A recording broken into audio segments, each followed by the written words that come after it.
இதே விவசாயிகள் போராட்டத்தின் போது கனடா பிரைம் மினிஸ்டர் த்ரோதோ அவர் அங்கேருந்து ஆதரவு தெரிவித்தார். அவர் நாட்டில் விவசாயிகள் போராடும் போது அவங்களுடைய அசட்ஸ் எல்லாம் ஃப்ரீ யூஸ் பண்ணார். அதுக்கப்புறம் அவங்கள அடித்து துரத்தினார். இதெல்லாம் பண்ணார். ஏன்னா அடுத்த ஊர் விவசாயினா மட்டும் ஆதரவு தெரிவிப்பீங்க, உங்கள் ஊர் விவசாயினா அடித்து துரத்துவீங்களா அப்படின்னு யாருக்கும் கேட்கறதுக்கு தைரியம் இல்லை, துப்பு இல்லை. அமெரிக்காக்காரன் சொன்னதை அப்படியே நீங்கள் நம்புறீங்கன்னா அப்போ தமிழ்நாடு, சத்தீஸ்கர் இதெல்லாம் இதில் சம்மந்தப்பட்டிருக்கின்றது. அப்போ அங்கெல்லாம் ஆட்சியில் இருக்கின்றது யார்? ஆந்திராவாகட்டும், சத்தீஸ்கர் ஆகட்டும், தமிழ்நாடு ஆகட்டும், ஒடிஷாவாகட்டும், எல்லாமே பாஜக அல்லாத கட்சிகள், புள்ளி கூட்டணியில் இல்லாத கட்சிகள். அப்போ இதெல்லாம் என்ன சொல்ல போறீங்க? உங்க புள்ளி கூட்டணியில் இருக்க கட்சிகள் மீது இந்த குற்றச்சாட்டு வந்திருக்கின்றது. அவங்க இல்லைன்னு சொல்லிட்டாங்க. ஆனா திருப்பி அதானியை பத்தி பேசணும் அப்படின்னா அதுல திமுக உறுப்பினர்களை போயிட்டு அதானியை பத்தி பேசணும் அப்படின்ற அந்த ஒரு கோஷத்துல கலந்துக்கிறாங்க. இதை எப்படி பார்க்க முடியும்? வெளிநாட்டு பத்திரிகைகள் வருகின்ற விஷயத்தை தான் நம்பினுகிறாரு ராகுல் காந்தி. இந்தியாவில் என்ன நடக்குது, இங்க கோர்ட் என்ன சொல்றாங்க, அதை பத்திலாம் அவர் கவலைப்பட்டதா தெரியல. அப்ப டீப் ஸ்டேட் தான் அவரை இயக்குகின்றது அப்படின்னு சொன்னாலுமே தப்பு கிடையாது கௌதம். இப்போ ஒரு இந்தியாவே இல்லை வேற ஒரு நாட்டில் நினச்சிக்கோங்களேன், ஒரு அரசியல்வாதிக்கு நீங்கள் காசு கொடுக்குறீங்கன்னு சொன்னால் அதை லஞ்சம்னு சொல்லுவாங்க. அமெரிக்காவில் அதை லாபியிங் அப்படின்னு சொல்லுவாங்க. நீங்கள் எங்களுக்கு இந்த மாதிரி வேணும், இந்த மாதிரி ஒரு சட்டம் வேணும், அதுக்காக நீங்கள் போராடணும், குரல் கொடுக்கணும் அப்படின்னு சொல்லிட்டு அவருக்கு ஃபண்டிங்லாம் பண்ணுவாங்க. அது லெஜிட்டிமேட்டாக. இது என்ன பைத்தியகார்த்தனம் அப்படின்னு எனக்கு தெரியல. ஆமை வடை எடுத்துக்காங்க, அதுக்குள்ள ஆமையா இருக்குது, ஆமைக்கும் அந்த வடைக்கும் சம்பந்தமே கிடையாது. அந்த மாதிரி தான் சீனாவில் கம்யூனிசம் அப்படின்றது. ஏன்னா அங்கே கம்யூனிஸ்ட் பார்ட்டி ஆஃப் சைனான்னு ஒன்று இருக்குது. ஆனால் அவங்க ஃபாலோ பண்ணுறது எல்லாமே முழுக்க முதலாளித்துவம். அதனால் பேர் மட்டும் ஏதோ கம்யூனிசம் அப்படின்னு வச்சுருக்கிறாங்க. இன்றைக்கி கேரளாவில் இருக்க கம்யூனிஸ்டுகள் மாதிரி. இந்த சண்டை நடக்கும்போது சீனாவுக்கு ஆதரவு தெரிவித்து வெளியே வந்தவர்கள் தான் மார்க்சிஸ்ட். அவங்க கட்சியில் சொன்னாங்க, அடிபட்டு குத்துயிரும் கொலையுருமா இருக்கிற ராணுவ வீரர்களுக்கு ரத்த தானம் செய்யக்கூடாது கம்யூனிஸ்ட் தோழர்கள். இவங்கெல்லாம் நாங்கள் தான் நாட்டை காப்பாற்ற போகிறோம், மக்களை காப்பாற்ற போகிறோம்னு சொல்லி நிற்கிறாங்க. சீனாக்காரனுக்கு வால் பிடிச்சிக்கின்னு அவனுக்கு ஆதரவா நம்ம ராணுவ வீரர்களுக்கு ரத்த தானம் பண்ணாத அப்படின்னு சொன்ன தேச துரோக கட்சி தான் இந்த கம்யூனிஸ்ட் கட்சி. அமெரிக்காவில் அண்ணன் பைடன் போகிறதுக்கு முன்னாடி எதையாவது கொடுத்துட்டு போயிடுவோம்னு சொல்லிட்டு $25 பில்லியன் உக்ரைனுக்கு அனுப்பணும்னாரா அங்கே ஒத்துக்க முடியான்ட்டாங்க. இருங்க next commander in chief waiting, பதவி ஏற்றுக்கிறதுக்காக காத்து நிற்கிறார் அண்ணன் ட்ரம்ப். அவர் சொல்லிட்டார், நீங்க என்ன போற போகல குத்துட்டு போறீங்க அப்படின்னு நிறுத்திட்டாங்க அமெரிக்க பாராளுமன்றத்தில்.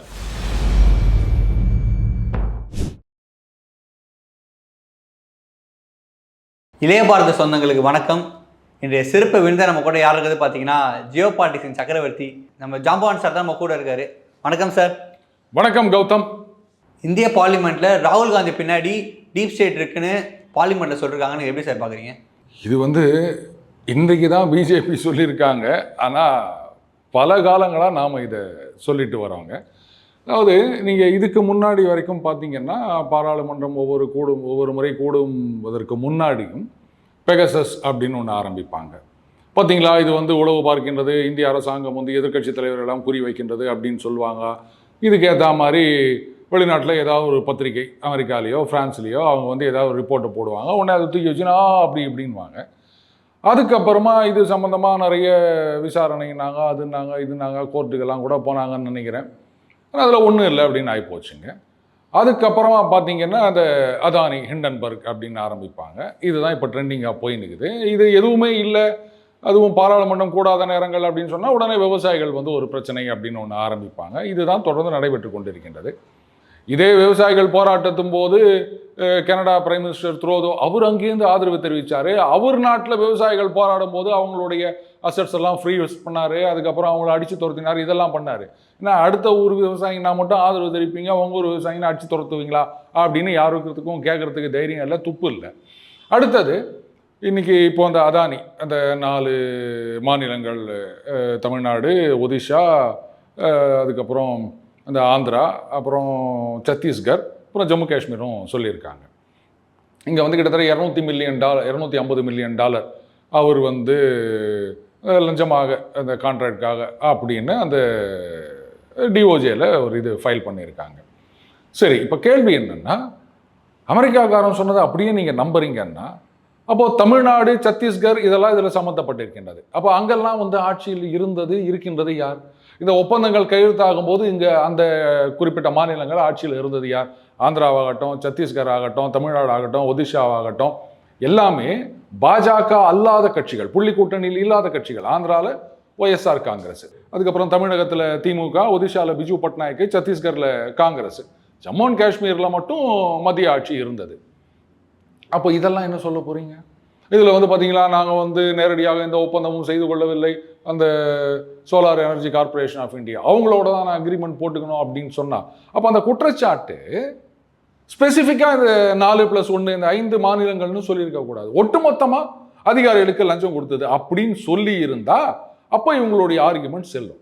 இப்போ தமிழக தரப்புலேருந்து எந்த முறைகேடும் நடக்கவில்லைன்னு சொல்லிட்டாங்க. ஒய்எஸ்ஆர்சிபியில் ஜெகன்மோகனும் சொல்லிட்டாரு எதுவும் நடக்கலை அப்படின்ட்டாரு. சத்தீஸ்கரில் என்ன சொன்னாங்க அப்படின்னு தெரியல, அவங்களும் அதை தான் சொல்ல போகிறாங்க, வேற ஏதாவது சொல்ல போகிறாங்க. இல்லை ஒடிஷாவில் வந்து நவீன் பட்நாயக் வந்து ஆமாம் இங்கே காசு வாங்கினாங்கன்னு சொல்ல போகிறா, அவரும் இல்லைன்னு தான் சொல்ல போகிறாரு. அப்போ அந்த 4 மாநிலங்களும் யாரும் இல்லை அப்படின்னு சொல்லிட்டா, அப்போ ஒன்று அந்த அமெரிக்க டிஓஜியை போட்ட கேஸு பொய்யா இருக்கணும், இல்லை இவங்க சொன்னது பொய்யா இருக்கணும். அது எது பொய்ன்னு சொல்லுவீங்க நீங்கள்? உங்க புள்ளி கூட்டணியில் இருக்க கட்சிகள் மீது இந்த குற்றச்சாட்டு வந்திருக்கின்றது, அவங்க இல்லைன்னு சொல்லிட்டாங்க. ஆனால் திருப்பி அதானியை பற்றி பேசணும் அப்படின்னா அதில் திமுக உறுப்பினர்களை போயிட்டு அதானியை பற்றி பேசணும் அப்படின்ற அந்த ஒரு கோஷத்தில் கலந்துக்கிறாங்க. இதை எப்படி பார்க்க முடியும்? அப்போ அவங்க தமிழ்நாடு அரசு இங்கே யார் இருந்தது? அவங்க வந்து நாங்கள் சந்திக்கவே இல்லைன்றாங்க, முறைகேடு நடக்கவில்லைன்றாங்க. அண்ணன் செந்தில் பாலாஜி கிளீனாக சொல்லிக்கிறாரு அந்த மாதிரிலாம் ஒன்றும் நடக்கலை அப்படின்னு. அப்புறம் திமுக உறுப்பினர்கள் அங்கே போயிட்டு அதானியை பற்றி பேசணும்னா எதை பற்றி பேசணும்னு நினச்சிட்டு இருக்கீங்க? ஒவ்வொரு முறை பாராளுமன்றம் கூட்டம் தொடங்குவதற்கு முன்னாடியும் ஏதாவது ஒரு பிரச்சனை, அந்த பிரச்சனைகளுக்கு பின்னாடி இருக்கின்ற அமைப்புகள் அப்படின்னு பார்த்தீங்கன்னா ஜார்ஜ் சோரோஸ், அதுக்கப்புறம் இந்த OCCRP அப்படின்னு சொல்லுவாங்க. இவங்க தான் ஏதாவது ஒரு பிரச்சனையை கலப்புறது, இவங்க அதை பிடிச்சிங்கன்னா பார்த்தீங்களா இப்படி ஆயிடுச்சு அப்படின்னு சொல்லிட்டு இருக்கிறது. அப்போ டீப் ஸ்டேட் வந்து ராகுல் காந்திக்கு பின்னாடி இருக்குன்னு சொல்றதுல என்ன தப்புன்னு நினைக்கிறீங்க நீங்க? சொல்லப்போனா அவங்க சொல்றது வெளிநாட்டு பத்திரிகைகள் வருகின்ற விஷயத்தை தான் நம்பினுகிறாரு ராகுல் காந்தி. இந்தியாவில் என்ன நடக்குது, இங்க கோர்ட் என்ன சொல்றாங்க, அதை பத்திலாம் அவர் கவலைப்பட்டதா தெரியல. அப்ப டீப் ஸ்டேட் தான் அவரை இயக்குகின்றது அப்படின்னு சொன்னாலுமே தப்பு கிடையாது கௌதம். சார், இப்ப பாஜக தரப்பில் வந்து அமெரிக்கா ஸ்டேட் டிபார்ட்மெண்ட் வந்து மோடிக்கு எதிராக வேலை செய்யுதுன்னு சொல்லிட்டு சொல்றாங்க, நீங்க அதை எப்படி சார் பாக்குறீங்க? இதுலயும் தப்பு எதுவும் இருக்கிறதா எனக்கு தெரியல. ஏன்னா டீப் ஸ்டேட் அப்படின்றது ஆழமாக ஊடுருவியுள்ள ஒரு அமைப்பு. நம்ம ஏற்கனவே சொல்லியிருந்தோம், அந்த தேர்தலுக்கு முன்னாடியே எப்படியாவது ட்ரம்ப்பை ஜெயிக்க விடக்கூடாது அப்படின்னு டீப் ஸ்டேட்டு ரொம்பவே வேலை செய்வாங்க அப்படின்னு சொல்லியிருந்தோம். அண்டு கடைசி நேரத்தில் அமெரிக்கர்கள் ஒட்டுமொத்தமாக அந்த ஓட்டு போடணும் அப்படின்னு திரண்டு வந்தால் மட்டும்தான் அண்ணன் ட்ரம்ப் ஜெயிக்க முடியும், இல்லாட்டா ரொம்ப கஷ்டம்னு சொல்லியிருந்தோம். அதுக்காக நீங்கள் சொல்லி தான் அமெரிக்க ஜனங்கள்லாம் ஓட்டு போட்டாங்களாலாம் கேட்காதீங்க, அவங்களுக்கும் அந்த ரியலைசேஷன் வந்திருக்கு. அதனால தான் வந்து பெரிய அளவில் ட்ரம்ப் அவர்களுக்கு ஆதரவு இருக்குது அப்படின்றத நம்ம பார்க்குறோம். கடந்த முறை அவர் ஜெயிக்கும் போது அந்த எலக்டோரல் காலேஜ் ஓட்டுன்னு சொல்லுவாங்க, அதில் மட்டும்தான் அவர் அதிகமாக வாங்கியிருந்தார். பாப்புலர் ஓட் அப்படின்ற பர்சன்டேஜில் வந்து அவர் பின்தங்கி இருந்தார். இந்த தடவை அதையும் முறியடித்து விட்டார். பர்சன்டேஜ்லையும் அதிகமாக வாங்கியிருக்கார், எலக்டோரல் காலேஜ்லையும். இது எப்படின்னு கேட்டிங்கன்னா, இங்கே பார்த்தீங்கன்னா சொல்லுவாங்க நீங்கள் வந்து இத்தனை சீட்டில் ஜெயிச்சிருக்கலாம், ஆனால் நாங்கள் இத்தனை % அப்படின்னு சொல்லுவாங்க. அந்த மாதிரி தான் அது. அண்டு இந்த டீப் ஸ்டேட்டுடைய பெனிட்ரேஷன் அப்படின்றது ஸ்டேட் டிபார்ட்மெண்ட் வந்து எல்லா இடத்துலையும் இருக்குதுங்க. அவங்க தான் வந்து அந்த ஒரு முழு அதிகாரத்தை செலுத்துகின்றார்கள்னு சொல்லலாம். அமெரிக்காவை பொறுத்த வரைக்கும் அரசியல்வாதிகள் அப்படின்னா அந்த லாபியிஸ்ட்னு இருக்காங்க, அவங்களுடைய டாமினேஷன் அதிகம். நீங்கள் வந்து இப்போ ஒரு இந்தியாவே இல்லை வேறு ஒரு நாட்டில்னு வச்சுக்கோங்களேன், ஒரு அரசியல்வாதிக்கு நீங்கள் காசு கொடுக்குறீங்கன்னு சொன்னால் அதை லஞ்சம்னு சொல்லுவாங்க. அமெரிக்காவில் அதை வந்து லாபியிங் அப்படின்னு சொல்லுவாங்க. நீங்கள் வந்து எங்களுக்கு இந்த மாதிரி வேணும், இந்த மாதிரி ஒரு சட்டம் வேணும், அதுக்காக நீங்கள் வந்து போராடணும், குரல் கொடுக்கணும் அப்படின்னு சொல்லிட்டு அவருக்கு ஃபண்டிங்லாம் பண்ணுவாங்க. அது வந்து லெஜிட்டிமேட்டாக. இது என்ன பைத்தியகார்த்தனம் அப்படின்னு எனக்கு தெரியல. அடுத்தது இந்த மாதிரி வந்து என்னங்க அமெரிக்கா ஸ்டேட் டிபார்ட்மெண்ட்டையே நீங்கள் வந்து குறை சொன்னீங்கன்னா அப்போ இது அமெரிக்காவுக்கு எதிரான குற்றச்சாட்டு ஆகாதா? ரிலேஷன்ஸ் எப்படி ஆகும் அப்படின்லாம் சில பேர் கேள்வி கேட்கலாம். இதைத்தான் அண்ணன் ட்ரம்ப்பும் சொல்லி நிற்கிறாரு. டீப் ஸ்டேட் முதுகெலும்பை உடைக்கணும் அப்படின்றதுக்காகத்தான் காஷ் பட்டேல் அப்படின்றவர் வந்து அவர் FBI-க்கு தலைவராக போட போகிறாரு. அதே மாதிரி இன்னொருத்தவங்க அவங்கள வந்து இந்த டெரர் வாட்ச் லிஸ்ட்டில் வச்சுருந்தாங்க, அவங்கள வந்து முக்கியமான இன்னொரு பதவிக்கு கொண்டு வர போகிறாரு. இப்படி எல்லாத்தையுமே அவர் பண்ணிட்டு இருக்காரு. ஓப்பனாகவே சொல்லிட்டார், இந்த டீப் ஸ்டேட்டோட ஆதிக்கத்தை ஒழிக்க வேண்டும்னு எலான் மஸ்க், விவேக் ராமசாமி எல்லாரும் அதை தான் சொல்லிட்டு இருக்காங்க. அண்டு இவங்க எல்லா ஸ்டேட் டிபார்ட்மெண்ட் கூட எல்லாத்துலையும் இருக்காங்கன்றதும் எல்லாருக்குமே தெரியும். அதனால் இது வந்து ட்ரம்ப் அவர்கள் பாலிசியோட ஒத்து போகிற ஒரு விஷயமாக தான் நான் பார்க்குறேனே தவிர இதனால் வந்து அமெரிக்க இந்திய ரிலேஷன்ஸ் பாதிக்கப்படும் அப்படின்லாம் நான் பார்க்கல. அண்டு பாஜக வந்து ராகுல் காந்தி அவர்களுக்கு பின்னாடி டீப் ஸ்டேட் இருக்குன்னு சொன்னதும் நான் வந்து தப்புன்னு சொல்ல மாட்டேன், கரெக்டு தான். அதே மாதிரி ஸ்டேட் டிபார்ட்மெண்ட் வந்து மோடி அரசாங்கத்துக்கு எதிராக நடக்கின்றது அப்படின்றதையும் நான் வந்து தப்புன்னு சொல்ல மாட்டேன். அதுதான் நடந்து கொண்டு இருக்கின்றது. இப்போ இங்கே அமெரிக்க தூதர் இவர் போயிட்டு எதிர்கட்சிகளை எல்லாம் போய் பார்க்குறாரு. சொல்லப்போனால் இந்த சோஷியல் மீடியா இன்ஃப்ளூயன்சர்ஸ் நம்ம சொல்கிறோம் இல்லையா, இவங்களுக்கெல்லாம் வந்து ஒரு பயிற்சி பட்டறை மாதிரி பண்ணணும் அப்படின்னு சொன்னாங்க. நீ யார் இங்கே வந்து அதெல்லாம் பண்ணுறது? ஒரு நாட்டு தூதர் அப்படின்னு சொன்னால் அவருக்கு என்னென்ன வேலை செய்யணும் அப்படின்னு இருக்குது. இது is purely a political agenda. இதெல்லாம் அவர் எதுக்கு பண்ணிட்டு இருக்காரு? அப்போது நிச்சயமாக இது அமெரிக்க தூதர் வந்து ஒரு அரசாங்க பதவிங்க, சும்மா கிடையாது, ரைட்டா? அப்போது ஒரு அரசாங்க பதவியில் இருக்கவரே இந்த மாதிரி பண்ணுறார் அப்படின்னும் போது அப்போ வந்து ஸ்டேட் டிபார்ட்மெண்ட் வந்து மோடிக்கு எதிராக நடக்கின்றதுன்னு சொன்னால் தப்பே கிடையாது. இப்போது இவ்வளோ சொல்கிறீங்களே, சில பேர் கூட கேட்குறது கொஞ்சம் நியாயம் மாதிரி இருக்கும். சார் என்னதான் இருந்தாலும் நீங்கள் டீப் ஸ்டேட்னு சொல்லுங்க, அமெரிக்க அரசாங்கமே மோடிக்கு எதிராக செயல்படுகின்றது அப்படின்றத ஓப்பனாக சொல்கிறது சரியா அப்படின்னு இவங்களுக்கெல்லாம் அப்படி கொஞ்சம் கொசு சுற்றி பின்னாடி போனோம் அப்படின்னு நினைக்கிறேன். இந்திரா காந்தி அம்மையார் அவர்கள் அவங்க என்ன பண்ணுவாங்க, எதை எடுத்தாலும் இது சிஐஏ சதி அப்படின்னு சொல்லிடுவாங்க. சிஐஏன்றது என்ன? அமெரிக்க அரசாங்கத்தோட ஒரு உளவு நிறுவனம். அப்போது நீங்கள் சிஐஏ மேலே ஒரு குற்றம் சுமத்துகின்றீர்கள் அப்படின்னு சொன்னால் அப்போ அந்த சிஐஏ யார் கண்ட்ரோலில் இருக்குது? அமெரிக்க அரசாங்கத்தோட கண்ட்ரோல். அப்போ நீங்கள் அமெரிக்க அரசாங்கத்தை குறை சொல்கிற மாதிரி தானே நான் கேட்குறேன். அமெரிக்கன் கவர்மெண்ட்டோட சாங்ஷன் இல்லாமல், பர்மிஷன் இல்லாமல், நாலேஜ் இல்லாமல் சிஐஏ ஒரு நாட்டில் சதி வேலையில் இறங்குமா? எனக்கு இது பதில் சொல்லுங்கள். அப்போ அவங்களுக்கு தெரிஞ்சு தானே பண்ணுது. அப்போ அது அமெரிக்க அரசாங்கத்தை குற்றம் சொல்கிற மாதிரி தானே. அடுத்தது இது ரஷ்யா, அமெரிக்கா மட்டும் இல்லைங்க, மிட்ரோக்கின் ஆர்கிவ்ஸ்னு இருக்குது. அது நிறைய நெட்லேயே வந்து தாராளமாக கிடைக்குது. அதெல்லாம் படித்து பாருங்கள். ஒவ்வொரு கட்சிகளை பற்றியும் ஒவ்வொரு தலைவர்களை பற்றியும் ரஷ்யா, சோவியத் ரஷ்யா அவங்க என்னென்னலாம் வந்து இங்கே ஃபீட்பேக் போயிருக்கு, என்ன மாதிரிலாம் அவங்க இங்கே அரசியலில் வேலை பார்த்தாங்க அப்படின்றதெல்லாம் தெரியும். சரி, இன்றைக்கி வந்து கம்யூனிஸ்ட் கட்சிகள்னால் 2, சிபிஐ, சிபிஎம். எனக்கு பதில் சொல்லுங்கள். Communist Party of India, Marxist, 2 பேருக்கும் அவர்களுடைய அந்த சித்தாந்த ரீதி அப்படின்னு பார்த்தீங்கன்னா கார்ல் மார்க்ஸ் தானே தலைவர். சரி, அப்போது 2 பேருக்கும் கம்யூனிசம் தானே சித்தாந்தம். சரி, சோவியத் ரஷ்யாவாக இருந்த வரைக்கும் அது கம்யூனிஸ்ட நாடு தானே. சரி, சீனா கம்யூனிஸ்ட நாடா? ஆமாம் சார் அப்படின்னு சொல்லிக்கிறாங்க. ஆனால் கம்யூனிசத்துக்கு அங்கே சம்மந்தம் கிடையாது. இந்த மைசூர் பாக்கு அப்படின்னா அதில் மைசூரும் கிடையாது, அது இங்கே தான் தயாரிக்கிறது. ஆனாலும் பேர் மைசூர் பாக்கு. ஆமை வடை எடுத்துக்காங்க, அதுக்குள்ளே ஆமையாக இருக்குது, ஆமைக்கு அந்த வடைக்கும் சம்மந்தமே கிடையாது. அந்த மாதிரி தான் சீனாவில் கம்யூனிசம் அப்படின்றது. ஏன்னா அங்கே கம்யூனிஸ்ட் பார்ட்டி ஆஃப் சைனான்னு ஒன்று இருக்குது. ஆனால் அவங்க ஃபாலோ பண்ணுறது எல்லாமே முழுக்க முதலாளித்துவம். அதனால் பேர் மட்டும் ஏதோ கம்யூனிசம் அப்படின்னு வச்சுருக்கிறாங்க. இன்றைக்கி கேரளாவில் இருக்க கம்யூனிஸ்டுகள் மாதிரி. இப்போது சோவியத் ரஷ்யா அப்படி இருக்கும்பொழுது சிபிஐ, சிபிஎம் 2த்துக்குமே சோவியத் ரஷ்யா ஒத்து போகுமா? எனக்கு சொல்லுங்கள். 2மே மார்க்ஸ், கம்யூனிசம். சோவியத் ரஷ்யாவும் கம்யூனிஸ்ட் கண்ட்ரி தானே. 2 பேருக்கும் அது ஒத்துக்குமான்னு கேளுங்க. கிடையாது. ஏன்னு கேட்டிங்கன்னா இந்த சிபிஐ, சிபிஎம் எப்படி உடஞ்சது? முதல்ல சிபிஐன்னு ஒரே கட்சி தாங்க இருந்தது.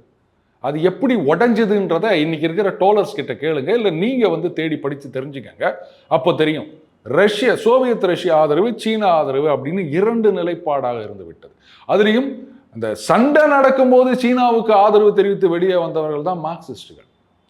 அவங்க கட்சியில் சொன்னாங்க, அடிபட்டு குத்துயிரும் கொலையுமா இருக்கிற இராணுவ வீரர்களுக்கு இரத்த தானம் செய்யக்கூடாது கம்யூனிஸ்ட் தோழர்கள் அப்படின்னு சொன்னது தான் இந்த கம்யூனிஸ்ட் கட்சி. இதை நான் சொல்லலை. விஎஸ் அச்சுதானந்தன்னு கம்யூனிஸ்ட் சிஎம்மாக இருந்தார் கேரளாவில். அவர் ஒரு இந்த டெக்கான் கிரானிக்கல் அவருடைய பேட்டி வந்திருந்தது. அதில் அவர் சொல்கிறார், இது பாருங்கள், கட்சி கட்டுப்பாட்டுக்கு கட்டுப்பட்டு நான் ரத்த தானம்லாம் செய்யலை, ஆனால் நான் செஞ்சேன்னு சில பேர் ஒரு வதந்தி பரப்பி என்னை கட்சியில் கட்டம் கட்டிட்டாங்க. இவங்கெல்லாம் வந்து நாங்கள் தான் வந்து நாட்டை காப்பாற்ற போகிறோம், மக்களை காப்பாற்ற போகிறோம்னு சொல்லி நிற்கிறாங்க. சீனாக்காரனுக்கு வால் பிடிச்சிக்கின்னு அவனுக்கு ஆதரவா நம்ம இராணுவ வீரர்களுக்கு ரத்த தானம் பண்ணாத அப்படின்னு சொன்ன தேச துரோக கட்சி தான் இந்த கம்யூனிஸ்ட் கட்சி. இவங்க பேசுகிறாங்க தேசத்தை பற்றி.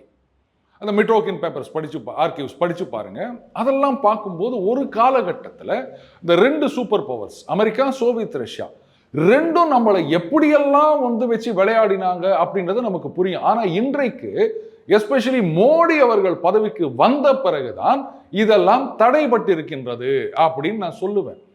இப்போ பங்களாதேசத்தில் நடந்த விஷயம் டீப் ஸ்டேட்டோடைய விளையாட்டு. இப்போ அண்ணன் ட்ரம்ப் வந்த பிறகு நல்லா வாங்கி கட்டிக்க போகிறாங்க அவங்க. இப்போவே அதுக்கான அறிகுறிகள் தெரிய ஆரம்பித்து விட்டது. சும்மா சொல்லிக்கலாம் அப்படி ஆகும் இப்படி ஆகும் அப்படின்னு, அதெல்லாம் ஒன்றும் நடக்காது. சோத்துக்கே தாளம் போடுகின்ற நிலைமை ஆல்ரெடி வந்துருச்சு. கரண்ட்டு காணோம், சோறு காணோம். இது அண்ணன் அஃபிஷியலாக பதவி ஏற்ற பிறகு திண்டாட போகிறாங்க அவங்க.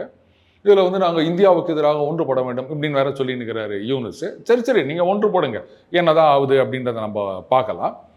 அப்போது சிஐஏ மேலே பழி சுமத்தும் போது அது அமெரிக்காவுக்கு எதிரான குற்றச்சாட்டு கிடையாது. ஆனால் ஸ்டேட் டிபார்ட்மெண்ட் வந்து இது எல்லாருக்கும் தெரிஞ்ச விஷயம்.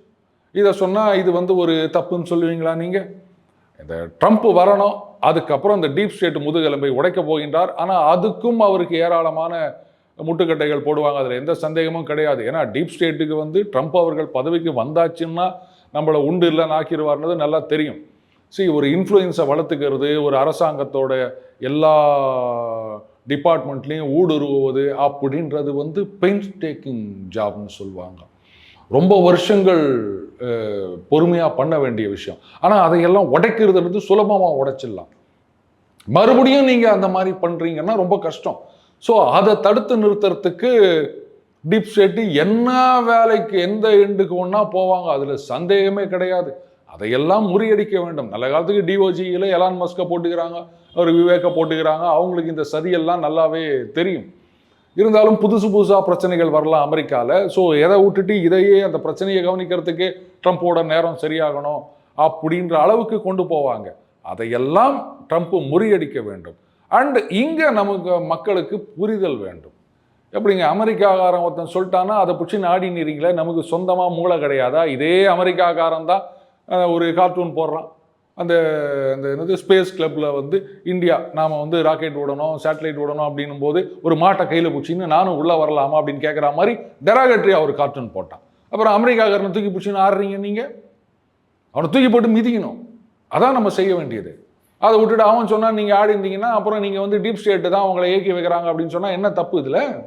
சார் இப்போ பார்த்தீங்கன்னா இஸ்ரேலுக்கும் லெபனானுக்கும் வந்து போர் வந்து நிப்பாட்டியிருக்காங்க. இப்போ தொடருமா சார்? ஆனால் அதாவதுங்க இந்த போர் நிறுத்தம் வந்து ஏதோ அவங்க பேசினாங்க இவங்க பேசினாங்க அப்படின்லாம் சொன்னாலும் ட்ரம்ப் எஃபெக்ட் அப்படின்னு தான் நான் சொல்லுவேன். அவரை பொறுத்த வரைக்கும் அவர் ஓப்பனாக ஸ்டேட்மெண்ட் கொடுத்துறாரு. பாருங்க, ஜனவரி 20 நான் பதவி ஏற்றுக்கிறதுக்குள்ளே நீங்கள் பிடிச்சி வச்சுருக்க பிணை கைதிகளெல்லாம் ரிலீஸ் பண்ணி ஆனோம், இல்லைன்னா அப்புறம் என்ன நடக்குன்னே தெரியாது அப்படின்னு இருக்காரு. அண்ட் ஹமாஸ்க்கும் தெரியும், ஹெஸ்புல்லாவுக்கும் தெரியும். ஏன்னா ஜெருசலேமத்தில் தான் நாங்கள் வந்து தூதரகத்தையே வைப்போம் அப்படின்னு அவர் ட்ரம்ப் அவர்கள். ஸோ அவர் பதவி ஏற்ற பிறகு இவங்க முதுகெலும்பை உடைச்சிருவார். அண்ணன் பைடன் இருக்கும்போது பாலா காட்டினதெல்லாம் நடக்காது அப்படின்றது அவங்களுக்கு நல்லாவே தெரியும். அதனால் அந்த போர் நிறுத்தம் வந்திருக்கு. சவுத் லெபனான்லேருந்து ஒரு குறிப்பிட்ட தூரத்துக்கு அவங்க வித்ரா பண்ணணும் ஹெஸ்புல்லா அப்படின்னு சில கண்டிஷன்ஸ்லாம் இருக்குது. ஆனால் இஸ்ரேல் தரப்பில் என்ன சொல்கிறாங்க, மறுபடியும் அவங்க அந்த கண்டிஷன்ஸை மீறுகின்றார்கள், நாங்கள் மறுபடியும் திருப்பி தாக்கியிருக்கோம் அப்படின்லாம் சொல்கிறாங்க. அது அப்பப்போ கொஞ்சம் அந்த டீத்திங் ப்ராப்ளம்ஸ்னு சொல்லுவாங்க இல்லையா, அந்த மாதிரி நடக்கும். பட் நிச்சயமாக போர் நிறுத்தப்படும். ஆனால் இதில் இன்னொரு ஆஸ்பெக்டையும் பார்க்கணும். இப்போ சிரியாவில் பார்த்தீங்கன்னா அந்த ரெபல் ஃபைட்டர்ஸ் வந்து முன்னேறி வருகின்றார்கள். ஆசாத்துடைய ஆட்சி வந்து கவிழக்கூடிய நிலைமையில் இருக்கின்றது. இது வந்து ரஷ்யா தரப்புலையும் ஈரான் தரப்புலையும் மறுபடியும் எப்படியாவது அந்த ஆசாத் ரெஜிமை நிறுத்தி வைக்கணும் அப்படின்னு ட்ரை பண்ணிட்டு இருக்காங்க. ஒருவேளை ஆசாத் ரெஜிம் விழுந்து விட்டது அப்படின்னு சொன்னால் இப்போ அங்கே இருக்கின்ற அந்த ரெபல்ஸ் அவங்க வந்து ஈரானுக்கோ ரஷ்யாவுக்கோ ஆதரவானவர்கள் கிடையாது. அப்போ என்ன ஆகும், ஈரான் வந்து இது நாள் வரைக்கும் ஹெஸ்புல்லா லெபனானில் இருந்தவங்களுக்கு வந்து சப்ளை ரூட்னு பார்த்தீங்கன்னா சிரியா ஒரு முக்கியமான ரூட். அப்போ அங்கே வந்து ஈரானுக்கு எதிரான ஒரு நாட் ஸோ ஃப்ரெண்ட்லி கவர்மெண்ட் வந்துருச்சுன்னு சொன்னால் இவங்க ஆயுதங்களை அனுப்ப முடியாது. அப்போ ஹெஸ்புல்லா என்ன ஆகும், ஏற்கனவே இருக்கிறதெல்லாம் நிறைய தீபாவளி கொளுத்தி விட்டாங்க. ஸோ இப்போ வந்து அவங்க சண்டை போடணும்னா அவங்களுக்கு ஆயுதங்கள் வர வழி தடைப்பட்டு விடும். ஸோ அதனாலையும் இப்போதைக்கு இந்த போர் நிறுத்தம் இதை அப்படியே நம்ம கண்டினியூ பண்ணிக்கலாம். ஏன்னா இப்போ நம்ம எல்லாத்தையும் செலவு பண்ணிட்டோம்னா ஃப்ரெஷ்ஷாக நமக்கு சப்ளை வருமானு தெரியாது. அதனால் ஹெஸ்புல்லாவும் இந்த நேரத்தில் அந்த போர் நிறுத்தத்தை ஏற்றுக்கிட்டு தான் ஆகணும், வேறு வழி கிடையாது. ஸோ இதில் பார்த்தீங்கன்னா இஸ்ரேல் வந்து அந்த பக்கம் காசாவில் அங்கேயும் வந்து ஆயுதமாக வரப்போகிறது கிடையாது. அங்கேயும் வந்து ஒட்டுமொத்தமாக அந்த தீவிரவாத அமைப்புகளை அழித்தொழிக்க வேண்டும் அப்படின்றது தான் இஸ்ரேலுடைய நோக்கம். அது ஓரளவுக்கு வந்து ஏன்னா ஹெஸ்புல்லாவுக்கு ஆயுதம் வருவது நின்றுருச்சு அப்படின்னு சொன்னாலே வந்து அவங்க வந்து டெப்ளீட்டட் ஃபோர்ஸ் ஆகிடும். அந்த பக்கம் காசால இவ்வளோ நாளாக நடந்துட்டுருக்கு, அதனால் அவங்களுக்கும் சப்ளை கிடையாது. ஸோ அதையும் ஒரு கண்ட்ரோலில் கொண்டு வந்துடலாம். அதனால் என்னை பொறுத்த வரைக்கும் இந்த போர் நிறுத்தம் நீடிக்கும் அப்படின்னு தான் நினைக்கிறேன். அண்டு நீங்கள் கேட்குறதுக்கு முன்னாடி நானே சொல்லிடுறேன். உக்ரைன் ரஷ்யா யுத்தத்தை பொறுத்த வரைக்கும் ஸ்லோவாக்கியாவில் கேட்டாங்க, இது மாதிரி இந்த ஏர் டிஃபென்ஸ் சிஸ்டம்லாம் எங்களுக்கே பத்தில் உங்களுக்கெல்லாம் கொடுக்க முடியாது அப்படின்ட்டாங்க. அதை விட முக்கியமாக அமெரிக்காவில் வந்து அண்ணன் பைடன் போகிறதுக்கு முன்னாடி எதையாவது கொடுத்துட்டு போயிடுவோம்னு சொல்லிட்டு $25 பில்லியன் உக்ரைனுக்கு அனுப்பணும்னாரா, அங்கே ஒத்துக்க முடியான்ட்டாங்க. இருங்க, next commander in chief the waiting, பதவி ஏற்றுக்கிறதுக்காக காத்து நிற்கிறார் அண்ணன் ட்ரம்ப். அவர் வந்து சொல்லிட்டார், நீங்க என்ன போற போக்கில் கொடுத்துட்டு போறீங்க அப்படின்னு நிறுத்திட்டாங்க அமெரிக்க பாராளுமன்றத்தில். இப்போ அண்ணனுக்கு பணம் இல்லை, யாரு, ஜெலன்ஸ்கிக்கு. அதனால அவர் என்ன சொல்லியிருக்காரு, ஒரு அமைதிக்கு வருவோம் அப்படின்னு. அதான் அவருடைய இது என்னன்னா, ரஷ்யா இது வரைக்கும் அந்த பிடிச்சிருக்க பகுதிகள் அதை நீங்களே வச்சுக்காங்க, மீதி பகுதிகளில் ஒரு piece keeping force, NATO force அப்படின்றார். ரஷ்யா அதை ஒத்துக்க மாட்டாங்க. நம்ம ஏற்கனவே சொல்லியிருந்தோம், இந்த ஜனவரி 20க்கு முன்னாடி, அதாவது அண்ணன் ட்ரம்ப் பதவி ஏற்றுக்கிறதுக்கு முன்னாடி புட்டின் என்ன பண்ணுவார், ஒரு விகரசான அட்டாக் ஆரம்பிப்பார். எவ்வளவுக்கு எவ்வளவு இடங்களை கேப்சர் பண்ண முடியுமோ அதை 20க்கு முன்னாடி, அவர் பதவி ஏற்றுக்கிறதுக்கு முன்னாடி நம்ம பிடிச்சி வச்சுக்கணும். ஸோ தட் நாளைக்கே வந்து அமைதி அப்படின்னு வந்ததுன்னா அது வேறு, நாங்கள் பிடிச்சது தான். என்ன ஒன்று நேட்டோ ஃபோர்ஸ்லாம் அங்கே வரக்கூடாது, நான் அட்டாக் பண்ண மாட்டேன், பீஸ் ட்ரீட்டி சைன் பண்ணுவோம், நான் இந்த எல்லைக்கோடு இதை தாண்டி நானும் வரமாட்டேன், நீயும் வரக்கூடாது, பேச்சாக தான் இருக்கணும், இதான் புட்டின் சொல்ல போகிறாரு. ஸோ அதுக்குள்ளே மேக்ஸிமம் டெரிட்டோரி கெயின் பண்ணணும் அப்படின்னு தான் அவர் பண்ணிட்டு இருக்காரு. எரியறது பிடிங்கன்னா கொதிக்கிறது அடங்குவாங்கல்ல, அந்த மாதிரி தான். பணம் இல்லை அப்படின்னும் போதே இப்போ சரண்டர் ஆட மூடுக்கு வந்துட்டார் அவர். என்ன ஒன்று அந்த இரிட்டன்ட் அப்படின்னு சொன்னால், நேட்டோ பீஸ் கீப்பிங் ஃபோர்ஸா, இல்லை நேட்டோவில் எத்தனை வருஷம் கழிச்சு ஜாயின் பண்ணுறது, இல்லை ஒட்டுக்கா ஜாயின் பண்ணக்கூடாதா, இதுதான். அண்டு ட்ரம்ப்பை பொறுத்த வரைக்கும் I think he will be pragmatic. நேட்டோவில் உக்ரைனெல்லாம் சேர்க்க முடியாது, நீ அங்கேயே இருந்துக்கோ, அவங்க அட்டாக் பண்ண மாட்டாங்க இனிமேல், அதுக்கு நாங்கள் கேரண்டி. இப்படித்தான் வந்து அந்த அமைதி ஒப்பந்தம் வருமே தவிர அண்ணன் ஜெலன்ஸ்கி கனவு காண்ற மாதிரிலாம் நடக்காது. கௌதம், உங்கள் பொன்னான நேரத்தை இளையபாத நேயர்களுக்கு ஒதுக்கிறதுக்கு மிக்க நன்றி சார். நன்றி கௌதம்.